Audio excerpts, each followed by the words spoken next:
The afternoon rush had transformed one of the world's busiest international airports into a sea of movement. Thousands of passengers flowed through immigration checkpoints as arrivals from multiple continents landed within minutes of each other. Then one traveler stepped forward and unknowingly triggered one of the most baffling aviation mysteries investigators would ever encounter. He appeared completely ordinary, well-dressed, calm, and cooperative. He handed over a passport, boarding pass, and arrival documents. Immigration officer Elena Markovich scanned the passport.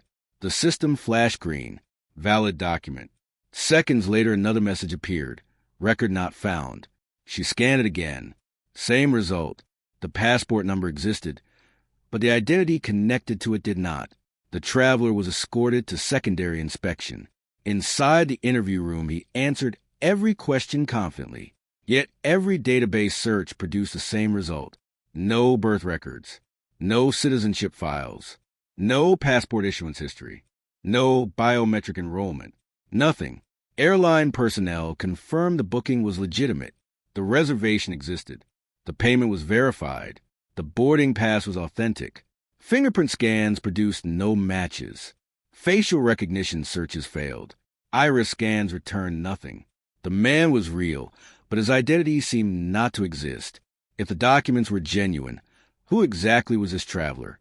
The following morning, specialists examined the passport. Every security feature passed inspection. The paper was authentic. The embedded chip was genuine. The encryption keys matched official records. One examiner stared at the results in disbelief. If the passport was real, there should have been issuance records. There were none. Airline security teams reviewed the traveler's journey. Check-in logs existed. Security checkpoints recorded his passage. Automated border gates accepted the document. Surveillance footage showed him moving through airports like any ordinary passenger. Investigators interviewed airline employees, security officers, and fellow travelers.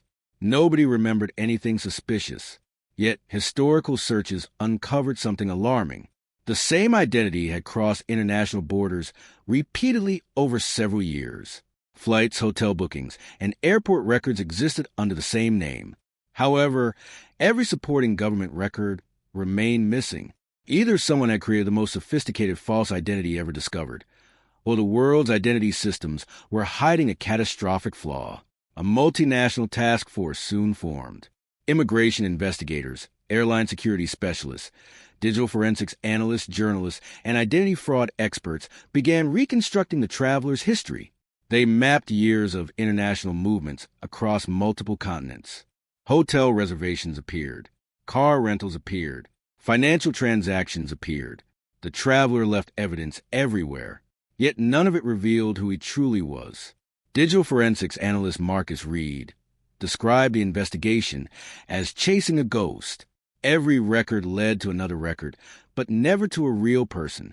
Investigators discovered that several journeys intersected with historical identity theft investigations and unresolved administrative anomalies.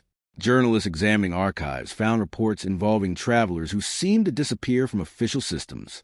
One destination appeared repeatedly, a European region where millions of government records had been digitized decades earlier. Experts discovered that some records had been corrupted, duplicated, or lost. Then a journalist uncovered a forgotten report involving another traveler, whose identity also could not be verified. The similarities were impossible to ignore. Inside a dusty government archive sat a file marked "Do Not Destroy." The documents described a remarkably similar case from nearly 20 years earlier. Another traveler had crossed borders using authentic documents tied to an identity that seemed to emerge from nowhere. Shared travel routes, matching administrative anomalies, and overlapping record discrepancies connected both cases. Retired investigator Daniel Horvath revealed that earlier investigators had assumed fraud but never found evidence proving it. Further analysis uncovered an old enrollment log from the era of database migrations. One surviving entry appeared significant. Investigators began to suspect that a single administrative error had been copied across multiple government systems. Once accepted by one database, the identity was trusted by another. Over time, a potentially false identity became legally recognized because every system assumed someone else had verified it. Yet another possibility emerged. What if someone had discovered this weakness and intentionally exploited it? After years of investigation, authorities assembled the most likely explanation. The traveler's documents were authentic, but the identity appeared to originate from decades-old administrative anomalies that spread through interconnected databases. Each country trusted previous validations. Each agency assumed earlier checks had already been completed. Over time, a legally functioning identity emerged without a traceable origin. Several competing theories remained. The first suggested a sophisticated identity fraud operation built on genuine documentation. The second proposed a bureaucratic records failure that accidentally created a legitimate identity. The third argued that multiple countries repeated the same administrative assumptions for years. The fourth acknowledged that critical evidence may still be missing. Throughout the investigation, the traveler maintained the same position. My documents are legal. Technically, investigators could not prove otherwise. No criminal charges were filed. No definitive identity was established. Eventually, the traveler disappeared from public view. Years later, researchers still debate the case. The reservation exists. The passenger manifest exists. The border crossing exists. Surveillance footage confirms a final journey. Then the trail simply ends. The records remain. The flights remain. The border crossings remain. Yet the identity behind them remains uncertain. As investigators review the final images of the traveler walking through an airport terminal, the narrator delivers the closing words. Every journey begins with an identity. But one traveler crossed borders, boarded aircraft, and entered countries while leaving behind one question investigators could never fully answer. Who was this person?